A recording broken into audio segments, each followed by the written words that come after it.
కశ్మీర్లో చిక్కుకున్న తెలంగాణకు చెందిన వారిని క్షేమంగా స్వస్థలాలకు రప్పించేందుకు ప్రభుత్వం చర్యలు తీసుకుంటుందన్నారు మంత్రి జూపల్లి కృష్ణారావు.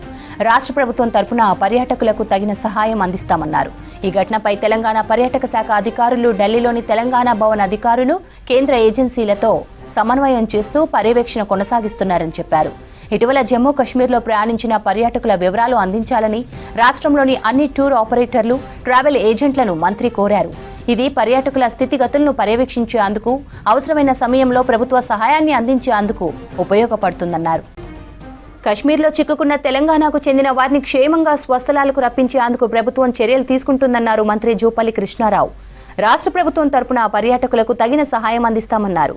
ఈ ఘటనపై తెలంగాణ పర్యాటక శాఖ అధికారులు, ఢిల్లీలోని తెలంగాణ భవన్ అధికారులు కేంద్ర ఏజెన్సీలతో సమన్వయం చేస్తూ పర్యవేక్షణ కొనసాగిస్తున్నారని చెప్పారు. ఇటీవల జమ్మూ కశ్మీర్లో ప్రయాణించిన పర్యాటకుల వివరాలు అందించాలని రాష్ట్రంలోని అన్ని టూర్ ఆపరేటర్లు, ట్రావెల్ ఏజెంట్లను మంత్రి కోరారు. ఇది పర్యాటకుల స్థితిగతులను పర్యవేక్షించేందుకు, అవసరమైన సమయంలో ప్రభుత్వ సహాయాన్ని అందించేందుకు ఉపయోగపడుతుందన్నారు. కశ్మీర్ పర్యటనకు వెళ్లిన వారు అక్కడే చిక్కుకున్నారు.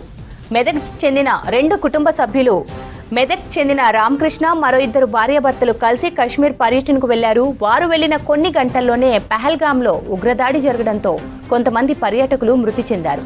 భద్రతా కారణాలతో పర్యాటకులను హోటల్లోనే ఉంచి బయటకు రానివ్వడం లేదు అధికారులు. తమను సురక్షితంగా సొంత ఊర్లకు తరలించాలని వేడుకుంటున్నారు అక్కడ చిక్కుకున్న మెదక్ ప్రజలు.